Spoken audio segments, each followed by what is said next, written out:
The dark web, home to the truly twisted individuals of the world. Join Being Scared and I as we delve into the darkest recesses of the internet. But be warned, these stories are very dark indeed, and are not for the faint of heart. Viewer discretion is advised.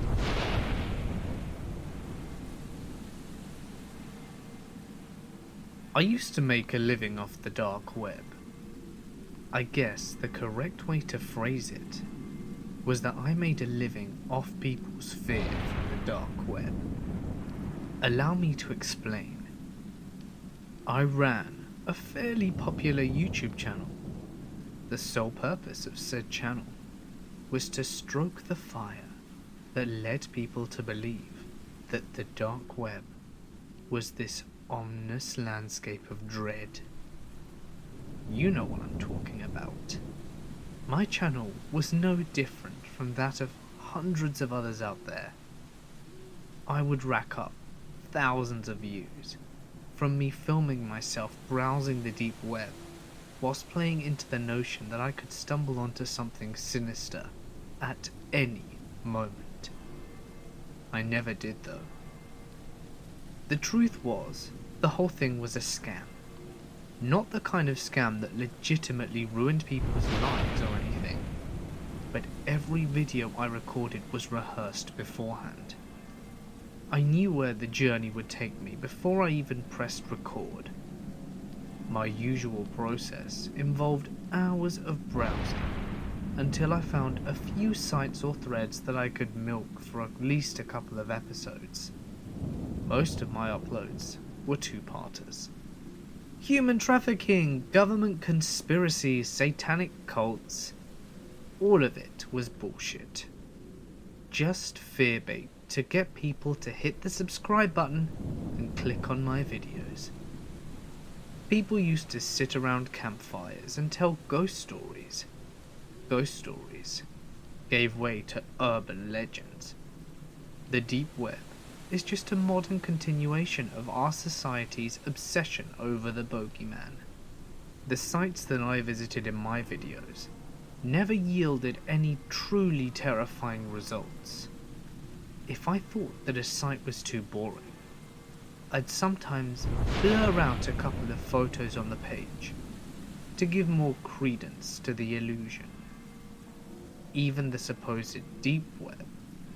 You might be wondering how I could keep something like this up for so long without viewers eventually dropping off the map. It's the same reason people watched those stupid ghost hunting shows. Nothing ever happens, but people continue to watch because they're teased that something might be lurking around the corner. What started off as a way to keep myself occupied during multiple bouts of insomnia became a pretty lucrative enterprise. So successful that I was able to quit my day job and make YouTube content full time. On the surface, my videos conjured up creepy explorations of the hidden internet. But what my fans did not know was that my private browsing sessions were absolutely dull. Don't get me wrong, the deep web isn't a stroll down Sesame Street. It's a minefield of child porn and illegal goods. But once you get past those things, it's pretty much the same as the normal internet, only not as organized. All of this started with a private message from another YouTube user. I was nearly done editing a video involving some random page detailing cannibalistic recipes. The whole thing had actually been debunked as a hoax a few months earlier. But, like so many other entries, I knew that if I made things creepy enough, I could pull another one over my viewers. I got an alert on my phone that I had received the message just a few minutes after I had already checked and responded to the prior message. And for the sake of the sender's anonymity, I will just say that her name is Jane Doe. The message was as follows: Please forgive the random message, but I've exhausted all my other options. My name is Jane Doe, and I've been watching your videos for some time now. You seem to have a genuine understanding of the internet, more importantly, the controversial aspects of it. 4 years ago, my 5-year-old son was abducted during a local Halloween parade. I had only taken my eyes off him for a few minutes before my husband and I even realized he was missing. The police were unable to find any clues in my son's disappearance. There were no suspects, no motives, nothing. It was, to quote a local detective, as if he disappeared into thin air. The investigation continued without yielding any solid results. We finally had him legally declared dead in an effort to secure closure for myself and my family. Time passed, and I had gotten to an emotional point where I could start putting this horrible tragedy behind us. That was until 2 weeks ago, when I got a strange email in my inbox. The subject said, "See, Mum? All smiles." As soon as I read it, I knew. I just knew. It had something to do with my little boy. And it did. Inside the email was an attached picture of my son. No text, just the single picture. I took the picture to the police. The email it was sent from was some kind of dummy address. They had someone analyze the picture itself. They told me something called metadata that allowed them to figure out when the picture was taken. They estimated it was sometime at the beginning of the year. And that's just the thing. I don't see how it could be possible. In the picture, he looked like he hadn't aged a day. And it's been 4 years. He'd be at least 9 by now. And I just don't understand. As before, the police have hit a dead end. They can't tell me where the picture was taken from or who sent it. Like I said, I've watched your videos. I know you haven't done anything about missing children, but I was hoping that if there was some way that you could help, some way, any way. If it's about money, I could pay you, so that you know I'm serious. I sent a copy of the picture to the email listed on your channel. Please try and look if you're able to spare a moment. Thank you for your time. Jane. I checked my email, and what I found sent a chill down my spine. The picture attached was indeed that of a 5-year-old boy, but something seemed wrong, off. I couldn't put my finger on it though. A little boy was dressed in a navy blue 3-piece suit. He was sitting in a fancy-looking chair with his legs crossed. But it was his expression that bothered me. His eyes were wide open as he grinned abnormally for the camera. I would check my email randomly throughout the following days. I probably stared at that picture on and off for days. It got to the point where I even began to dream about it. Finally, I took it upon myself to do some research about the photo. I put the picture through a Google image search and got nothing back. Then I logged into Tor and did the same thing through a basic deep web search engine. My results led me to a single unlisted page. The header title read, "Little Darlings." Beneath the title were the words, "Where all your childhood dreams come true." The background of the simply designed page was layered with tiny images of matched paper dolls. No amount of mental preparation could have readied me for what I saw next, because within seconds I felt like an invisible hand had reached into my chest and began to squeeze my heart as if it were a stress ball. It was an embedded video that said, our process. The video was distorted. It started with a simple block of text that read, Gwen, age 6, blonde, Caucasian, no blemishes, darling value, high. The video glitched to show a very large framed clown leading a young girl into a small windowless room. The little girl wore a tattered white gown stained with dozens of dark spots that could have been food or even blood. She woozily wobbled back and forth in an attempt to move forward. Text appeared over the footage. A muscle relaxant is administered orally to the subject 2 hours prior. As the two made their way to the center of the room, you could see that the only visible piece of furniture was a single fraying couch pushed against the wall next to a raggedy door coated in peeling white paint. The little girl walked aimlessly with a blank expression towards the couch, where the hulking clown instructed her to sit down. Once the girl became positioned on the couch, the clown pulled a deflated balloon from his pocket and began to blow it up. My stomach started to knot up. I was sure the video was about to show the clown molesting the little girl, or at least something disgustingly similar. I turned my head to avert my eyes from what I thought was soon to come. After a few minutes, I turned back to the screen to see the clown putting the finishing touches on an inflated poodle. I readied my finger on the mouse so that I could quickly escape the page once things took a turn for the worse. And things did get worse. Much worse. But not in a way I could have expected. After completing the animal balloon, the clown handed it to the little girl, whose eyes lit up as bright as they could considering the current state she was in.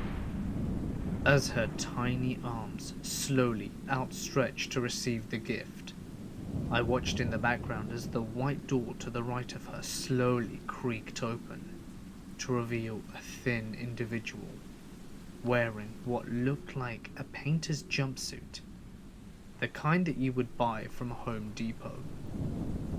The cheap outfit was complemented by a blue surgical mask that obscured the figure's face from the nose down. Quietly, swiftly, the masked figure made his way from the door to the little girl. Just as she took hold of the poodle, the figure produced a syringe and injected the girl in the back of the neck. She began to seize for a few moments before going completely limp. The video quickly jumped to the footage of the girl laid out on some metal table. Her clothes had been removed. The masked figure then proceeded to peel her skin off with an object resembling a scalpel. I started to gag as the twisted images shifted to the girl's detached skin being carefully fitted over a pre-posed plaster mold. The footage jumped forward yet again to show the faceless individual adding a wig, then makeup to the human taxidermy experiment. The final result was an eerie replica of the little girl sitting eagerly at the foot of the bed, placed as the centerpiece of a well-decorated bedroom. The dozens of photos displayed as I scrolled down were just as twisted. Multiple children posed in multiple settings like a clothing catalogue. Next to every child was a price tag, ranging in the high thousands. The girls were more expensive than the boys, and the white children seemed to be rarer and more expensive than other ethnicities. It wasn't until somewhere around the 10th photo that I noticed what had been disturbing me about them. It was the eyes. All of the children's eyes had been replaced with hollow glass imitations. In the weeks since I visited the site, I can still see those same eyes staring back at me every time I close my own. I haven't made or uploaded a video since I stumbled onto Little Darlings. I don't even know how I can go back to doing what I used to do. I haven't even responded to the woman's message. How could I? What could I say that wouldn't send her into a deeper fit of despair? No, I think it's too much. As we may crave the truth, there are some things in this world that we should remain shielded from. In closing, I'm not going to tell you to stay off the dark web. All I'll say is this: I've lost my faith in humanity, and if you saw what I've seen, you would lose yours as well. This happened a few years ago. I haven't touched any technology after what happened until now. So, I've been using technology since I was a kid. At 12, I learned how to write scripts and programs to hack into systems, and ever since, I was hooked. I'll fast forward. I'm in second year university. I'm now quite good at hacking, albeit somewhat cocky. Throughout high school, I'd made a lot of money hacking. People would come to me normally to recover their hacked social media accounts, or to hack into their boyfriend's phone to read their text messages. I was known as the guy to go to if you wanted something hacked. Even my school occasionally came to me for help if some script kiddie shut down the school's website with low-orbit ion cannon. Like I said, I made a lot of money doing this through high school. Halfway through my second year of university, I started getting bored of this. The money was good, but there was no thrill. One of my friends told me about this cool thing called the dark web. I had heard of the dark web before, but it never seemed that interesting. My friend told me how it was full of drugstores, weapons dealers, hackers for hire, and a bunch of fucked up animal and child pornography. As a hacker and stoner, the dark web seemed right up my alley. When I got home that day, I fired up my computer and did some quick Googling. With my vast knowledge of technology, it didn't take me long to set up with TOR and TAILS installed on my computer. I sped through the hidden wiki, finding most of the websites boring or dead. I texted my friend asking if he had any interesting link directories. He replied, "Here are a few of the ones I use."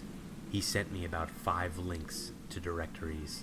I decided to click the second one and see what I could find. I scrolled through the directory for a few minutes. He was right about how interesting the dark web was. I couldn't figure out where to start, so I clicked on a chat room. The website looked old and primitive, but surprisingly, there was one person online. I started talking to him. He seemed kind of shady, but it was better than scrolling through a bunch of dead websites. He said he'd been on the dark web for a while. Finally, finding someone with a vast knowledge of what's on the dark web, I asked him if he had any interesting links. He sent me a link, and then immediately left the website. I had no idea what was hidden behind the link. Looking back on it, oh God, I wish I hadn't clicked it. At the time, my own curiosity overwhelmed me, and I clicked the link without giving it a second thought. After it finally loaded, due to the TOR's notoriously slow loading time, I was presented with a pop-up box. It said in red text, "If you don't know what's next, you're probably in the wrong place."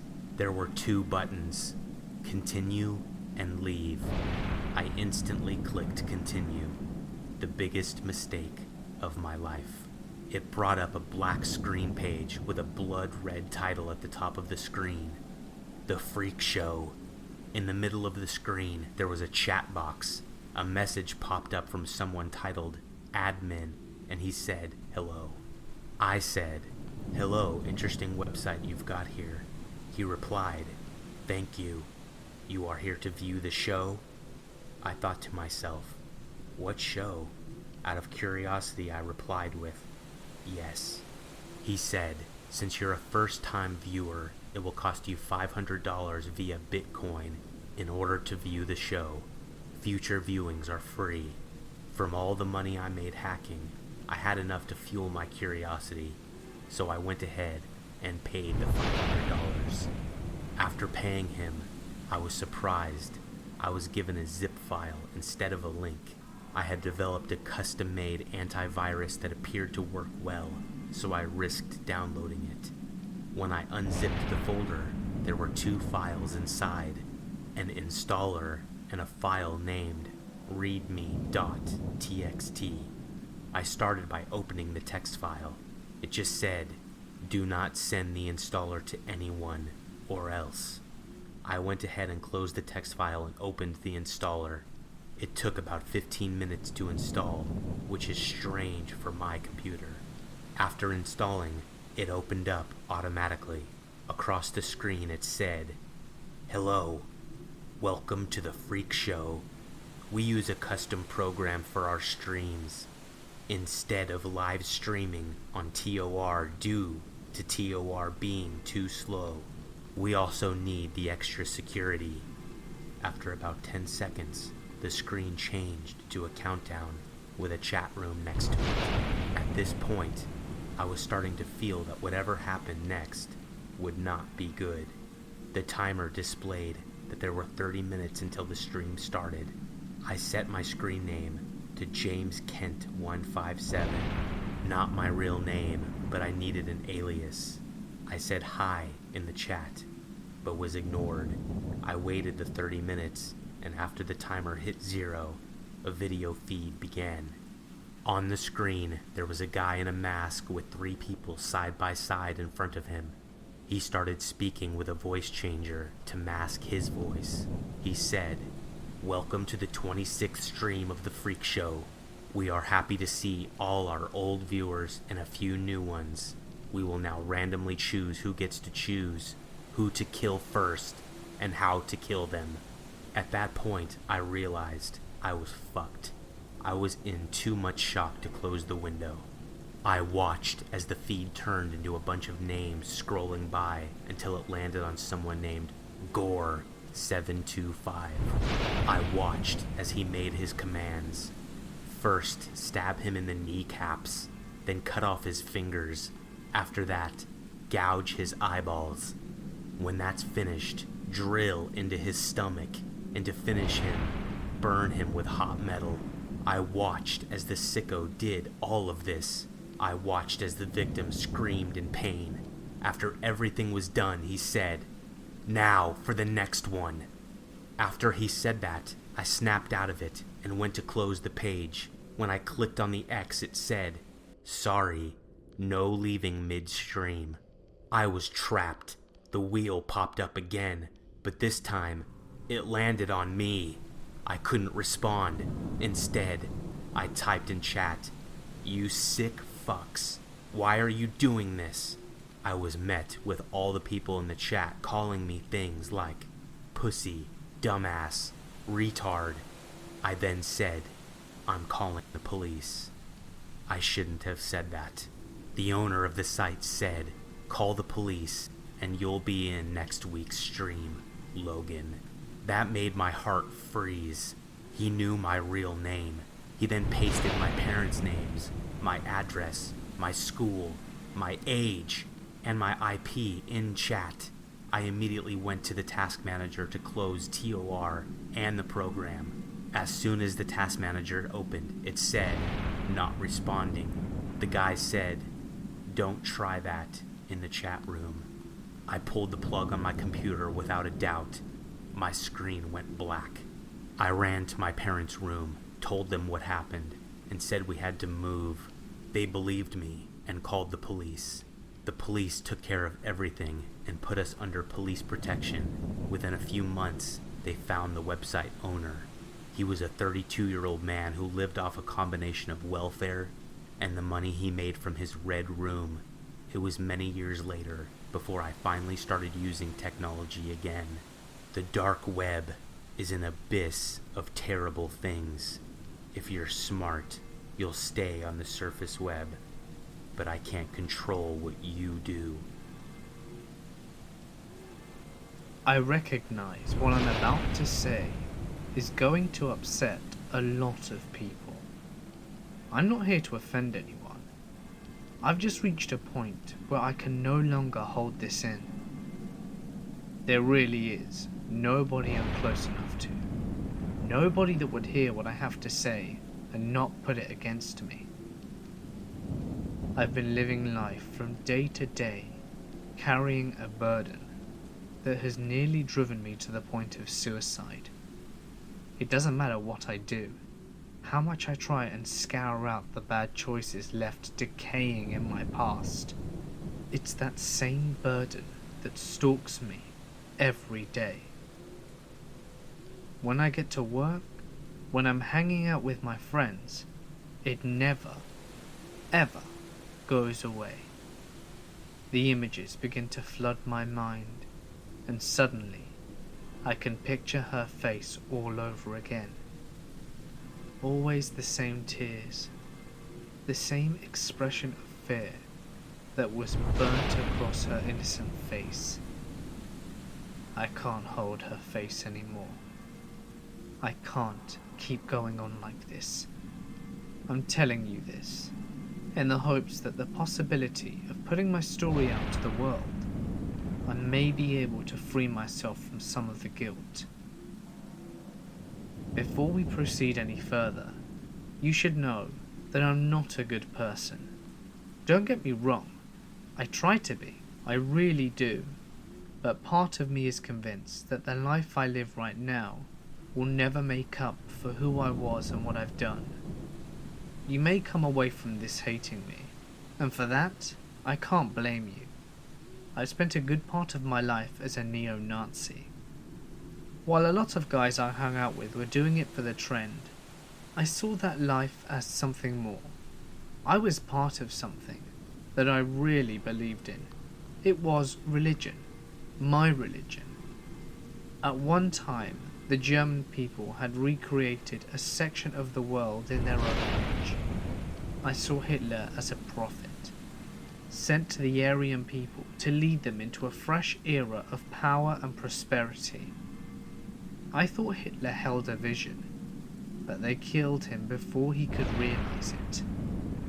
I considered myself one of the chosen many entrusted with a flame that we could take out into the world. We could finish what our great leader had started generations ago. I know now that all of this was bullshit. We were all just oblivious cogs inside of an obsolete machine. We were young then. We were furious, angry, and we felt like outcasts. Angry that this world didn't understand us, and more importantly, it didn't even try. We were all products of broken families, abandonment, abuse. We all felt alone out there, exposed. My parents had just gotten a divorce. The split was sudden and sharp. I was 13 at the time, yet I couldn't realize why they did it. The sole thing that made it abundantly clear was that my mother insisted that I would live with her. My father agreed to the arrangement without putting up the slightest hint of protest at the idea. That part hurt. It hurt bad. I always was close to my father, closer than my mother and I could ever dream of being. I held nothing against my mother. My father and I just always seemed to click. I guess we were so much alike. But it turns out that that could not have been further from the truth. With the exclusions of a few brief visits stretched out over the years, I'd never seen my father. At least not enough of him for it to mean anything. I carried on my life from that point under the assumption that my mother had somehow been the cause of everything. I didn't know why she'd pulled our family apart. I just knew that I resented her for it. I'd find out years afterwards that the reason behind my parents' divorce wasn't as much my mother's as it was my father's infidelity. He had been screwing this girl behind my mum's back for about a year. I saw that nasty bitch once when I spent Christmas over with the old man. Perky blonde and stupid. I determined that my mother's obvious replacement was barely out of high school. The whore introduced herself as my father's friend. Even then, it didn't take long for my teenage mind to put two and two together. It was a revelation that only made me withdraw further into myself. Every day, I had to look at that thing. I watched her wander around the house in her tight t-shirts and laced panties. She never saw it as inappropriate, dancing around the house half naked whilst her boyfriend's teenage son was visiting for a week. She just kept on doing that. Either way, she was oblivious to the inappropriate nature of her actions, or she simply didn't care. Either one of those explanations would have changed the fact that I felt like I was being constantly disrespected, and all of it falling under my father's apathetic watch. He may have been the king of the castle, but in the end, it wouldn't be him calling the shots. Rather, everything that happened in that house was dictated by a ditzy piece of barely legal arse. And what disgusted me the most was that he would make a point of indulging himself in it daily. Whilst my father kept his flirtatious gestures toned down in the beginning, he'd eventually get comfortable enough to start repeatedly articulating his unfiltered appreciation for all things jailbait. She'd grin, and he'd slap her on the arse. It would be moments like these that constantly seemed to happen within my proximity. I tried to dismiss it, act like their interactions were not driving me mad on a daily basis. While my father saw a walking sex doll, all I could envision was that whore was what he chose over mum. 2 days before I went home, my father began hounding at me to go do something outside the house, to sweeten the pot. He even gave me $40 and recommended that I catch a movie at the theatre across town. I knew what he was going to do, and I knew that he was intending to do it with her. I heard them through the walls nearly every night. They were so loud that I would have to cover my ears with a pillow to get some sleep. Apparently, screwing after dark wasn't enough for my dear old man. Apparently, he was in the mood for a midday snack. I reluctantly agreed and took the bribe money. I had only been outside the house for a few minutes when I suddenly felt compelled to go back in. I returned to the front door, only to find that it had been locked. I raced around the house only to find the same with the back door, with no traditional way back in. I improvised by climbing through the guest room window. I learnt very quickly that it wasn't my sounds that mattered, rather the sounds that were occurring from my father's bedroom. Loud, wet gagging, as if someone was being choked from behind the threshold that was cracked open just a few feet ahead of me. As I proceeded forward, the sounds would become more and more acute. Strange, disturbing gurgles that carried across the hall. These were the sounds that continued to befuddle me, right until I slowly pushed the door open enough for me to peek through. I was speechless from what I saw. My father's girlfriend was laying on her spinal column, while he forcefully ground her face from an upward angle. At that point, I wasn't a stranger to sex. By then I had learnt the basics along with a few extra notes I'd picked up from other kids in the neighbourhood. But what I was seeing, however, didn't fall into any of those classes. The exchange had been proceeding on long enough to cause the girlfriend's makeup to start oozing onto the bedsheets beside her. She cringed, she gagged, but she never stopped, nor did she let my father know how uncomfortable she was. She simply lay there in complete submission. As mad as I had seen my father in prior days, I couldn't help but feel a little pang of admiration for what I was seeing. He was punishing her, and she deserved every minute of it. The explicit moment would last for about another 10 uncontrollable minutes, before my father ended with a scream that resounded throughout the empty house. As soon as my father collapsed in exhaustion, I kept watching as the girlfriend slowly gathered herself, quickly placed a hand over her smeared mouth, and kept any of my father from spilling out as she proceeded to get off the bed, taking a few disjointed steps into the adjoining bathroom. That night, all I could think about would be what I watched in that bedroom. It took me hours to get to sleep. The next morning I awakened to find my father had left early to get an oil changed before taking me back home that afternoon.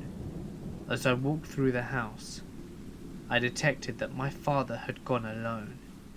The TV was playing in the living room on the couch, and there lay the girlfriend passed out, wearing her usual attire.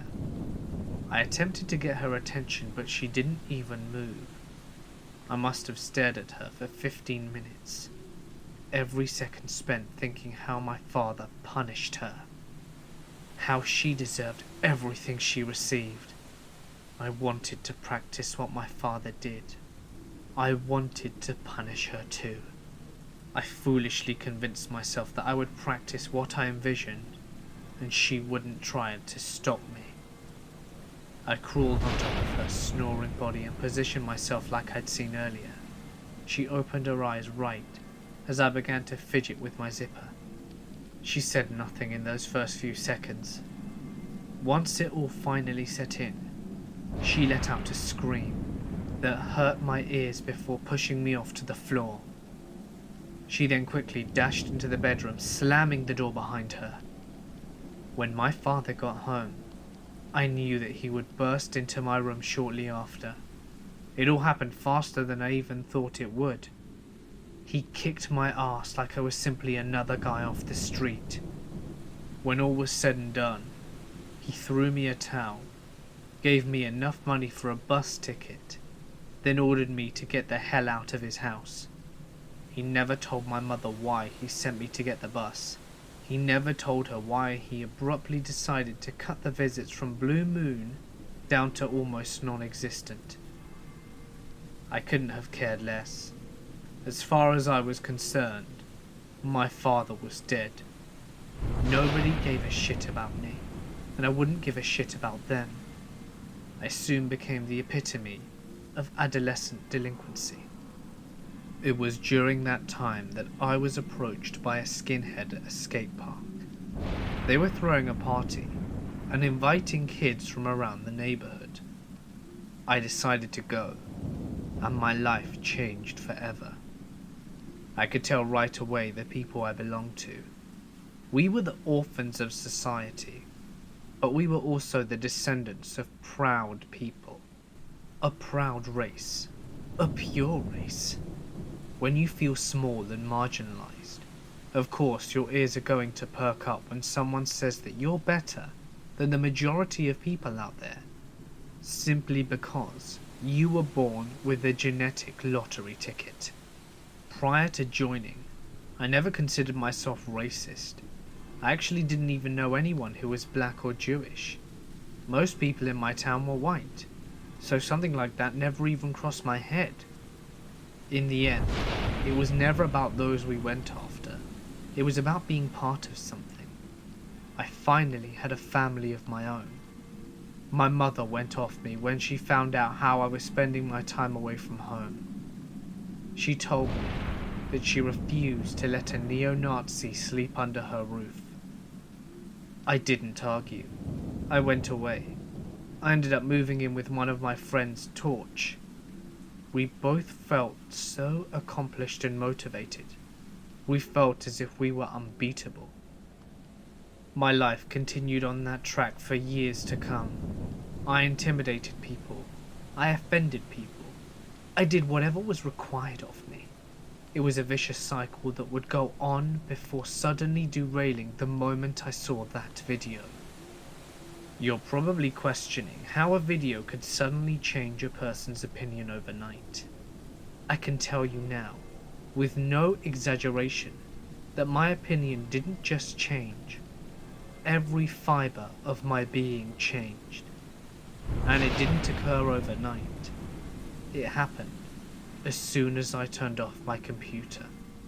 I couldn't sleep that night. So I got on the net and started cruising the usual white power websites and messaging boards. I couldn't find anything to keep my interest, so that's when I decided to boot up Tor and hit the deep web for something that I could sink my teeth into. The site installed Promised Lands. It was a deep web message board dedicated to all things controversially white power related. The sites that people can find on the surface web are light to say the least. The government set about cracking down on anything that could be considered extremist behavior.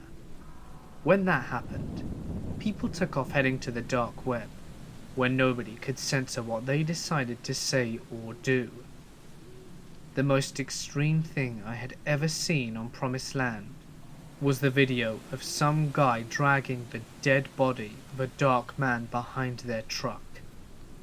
There was no way of telling if the man was dead before they set out dragging him, or after. I'll be the first to say that I'm not proud that I watched that, but the truth is the truth. The video segmented was usually cluttered recorded lectures, how-to weapon footage, and the occasional Aryan Barbie doing a striptease. The lineup was different that night. The top-rated video had siphoned the majority of the user votes. The title was Uncle Adolf's Wonderful Puppet Show. The comments were insane. The people writing them seemed overly stirred up for some reason. Some of the people demanded more videos like it, whilst others explained in particular how they couldn't watch the whole thing. The chatter just made me more curious. I downloaded the MP4 and clicked play. I wish I could take that back. The video was distorted, jumpy. The footage looked like it had been shot almost a decade ago. Everyone around the camera spoke fluent German, was talking to a beautiful short-haired woman with a roguish grin on her face. They seemed to be inside some sort of warehouse or mill. The woman lured the cameraman over down a flight of rusted spiral stairs, and they continued talking to each other as they worked their way down a seemingly endless number of steps. The further they go, the more we start to pick up noises. It sounded like it was coming from a bunch of people. The footage jumps forward. The woman was now sitting next to a cameraman, running her mouth as he zoomed in and away of her attractively rounded face. The two were sitting inside of an auditorium, old yet maintained. The interior looked as if it was made for theatre production, and the auditorium was filled with other chatty Germans. The footage jumped forward again, only now everyone in the auditorium was standing. They all hail Hitler, whilst another aged anthem played through the old speakers that were wired through the auditorium. The anthem concluded, and everyone sat down. The lights began to dim just as the stage curtain started to function. Everyone began clapping. We get to see what's on stage. Stationed at the center is a large metal replica of Adolf Hitler sitting down in a chair. The giant Adolf has to be at least 15 feet tall. There are regions of the figure that have rusted, even some of the paint had begun to crack, exposing the sharp-looking metal behind his grinning face. While Metal Hitler's left arm was resting, the right was positioned straight up. Likewise, unlike the left, the right arm didn't end with a hand, rather a mesh of jagged metal barbs. If you looked closely, you could ascertain the right arm was connected to a jumble of thick wires that extended from the Metal Hitler all the way to a complicated-looking electrical box. The old metal inside of Hitler began to churn and click. Hitler's eyes started flashing as it spoke a series of German idioms. The voice was old and muffled, distorted, like the kind you hear through a fast food drive. A man appeared on stage. He's dressed like a circus ringmaster. The only major adjustment to his outfit is his large swastika sewn onto his top hat. He's pushing a big box on wheels. The cube is covered with a black tarp that is quickly withdrawn when the man comes to a stop. Underneath the tarp isn't a box, it's a cage. Inside there's a woman curled in the fetal position. She's of African lineage. Her clothes were in shreds, and she looked like she'd been physically abused recently. The louder she cried, the more the audience cheered. More men came up on stage. They opened the cage and forcefully removed the woman from her prison.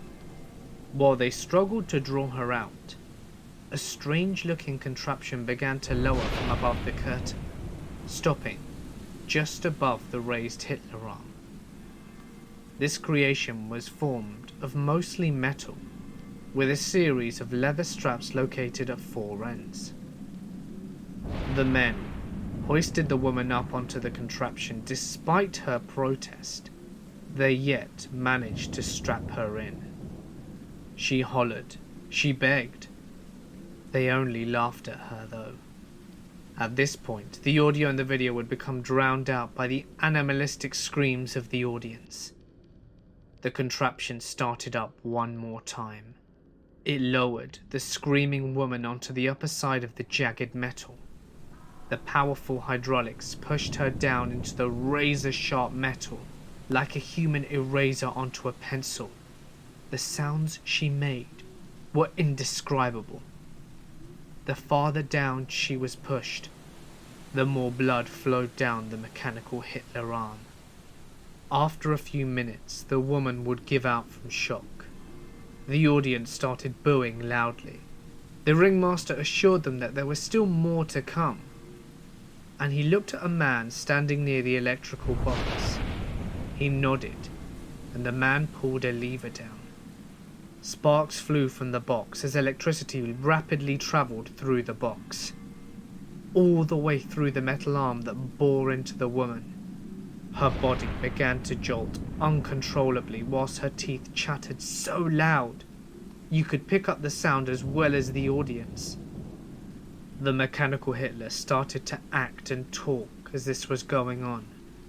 Moments later, the applause would be deafening. After that, the video stopped, and it disappeared from the forum for a few days afterwards. Not that it mattered. I'm sure it's still floating around somewhere.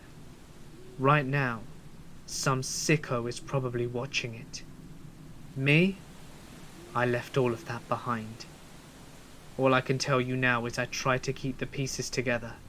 As for those of you out there who think that hate empowers you, let it go. Just let it die. You have no clue what real hate is. Real hate creeps through your blood like venom. It's a blackness that invades every inch of your body until it ultimately gets its claws around your heart. Once real hate has gotten its fill of you, it leaves behind a withered husk of something that couldn't even be called a human being. I've seen real hate, and I've spent every day since wishing that I had not. It all started a month ago, as my family and I were preparing to go on holiday overseas. My Galaxy S7 Edge was acting up on me, so I decided to turn it off and reboot it. I held down the power button, and I was brought to the Galaxy S7 Edge boot logo. It stayed there and wouldn't boot up. I plugged it into my computer to realize that the OS had corrupted and I needed to do a fresh install. This was impossible to do, as we had to leave for a plane 3 hours away from us. I had to put up with using my sister's old iPhone 5 for the holiday, since I didn't want to be charged for overseas usage with my phone provider. I decided to leave my SIM card in my Galaxy S7. Progressing through my holiday, and we got to a period where there was horrible weather and we couldn't do much. I was stuck in my room, bored, absolutely shitless, so I decided to start talking to my friends. I used my iPad to talk to my friends as I had the applications pre-installed and the internet sucked to download shit. I remembered before I went on holiday, they started a new craze with the dark web. I have a lot of knowledge with computers and technology, so I knew this was a place that you shouldn't really mess around with. The group chat got onto the conversation of the dark web and started talking about all the things they have witnessed, and it didn't actually sound that bad, so I asked what they were searching it on. Plenty replied with the answer, TOR, and others came back with application on their iPhones called Onion Browser. I thought about it. This iPhone has been wiped so many times that there would be no information on it for my sister. What have I got to lose? The pressure got to me, and I bit the bullet. I went onto the App Store and downloaded it. I opened the browser up and headed over to the wiki to show me some sites that I could access. There were the basic sites, like black market type, guns, drugs, hitman services, and whatnot. I saw that there was another section to the wiki and clicked on it. The websites had minimal information about them, so you didn't really know what you were getting yourself into until you loaded the site up. I closed my eyes, scrolled down a bit, and clicked a random link. As I opened my eyes, I was looking at some website with numerous services on it. It seemed pretty clean, until all of a sudden, a chat window popped up on the bottom right-hand side of my screen. Hi, and welcome new user. Thank you for coming. I replied, saying, no problem. Thinking nothing of it, I saw another message. We have a show about to start. Would you like to join? At this point, I was oddly curious about this show that the user was talking about. I wonder what it could possibly be. I replied, saying, yeah, why not? I was then greeted with a bunch of terms and conditions. The one that stuck out was, if you leave before the show has ended, your IP will be blocked from the site, and you will never be able to access the site again. Shit, they would have my IP? I was worried for a moment, but then thought, I'm at a hotel. What's the worst that could happen? I agreed to the terms and conditions and followed the instructions to the show. I was presented with a hidden part of their site with a blank live feed in the middle. It was counting down to the start of the show. As the counter got to 1 minute till the show begins, a chat box at the bottom appeared. I saw people entering messages in it. It was a chat for us to communicate while the show was happening. Nothing was really said, just a few hellos and how are yous. There wasn't any talk about what the show would feature. The timer got to 0 and the live feed started. A man with an anonymous mask greeted us all. Hello and welcome to the show. If you are new here, then thank you so much for joining us. If you are an existing user, welcome back and thanks for coming. We have something special in store for you today. The guy stepped away from the camera and a light turned on. A girl in a mask, strapped to a chair with only her bra and panties on. I got a bit worried and thought that she was going to be raped. I was wrong. Another chat window popped up with a user by the name of Scarecrow476. The host asked, "Scarecrow, please inform us how you want this to go down." He replied, "Get an angle grinder and cut her stomach apart and then slit her throat." I couldn't believe what I just read. My heart dropped into my stomach. There is no way they are about to kill this girl. I was frantic and had no idea what to do. I watched with my eyes watering. The man switched on the angle grinder and started cutting her up. I felt like throwing up. How did I just watch an innocent girl get killed? I typed in the chat, "You guys are fucking mental. I hope you get killed in the worst ways imagined. I'm calling the police." This was where I made the worst mistake ever.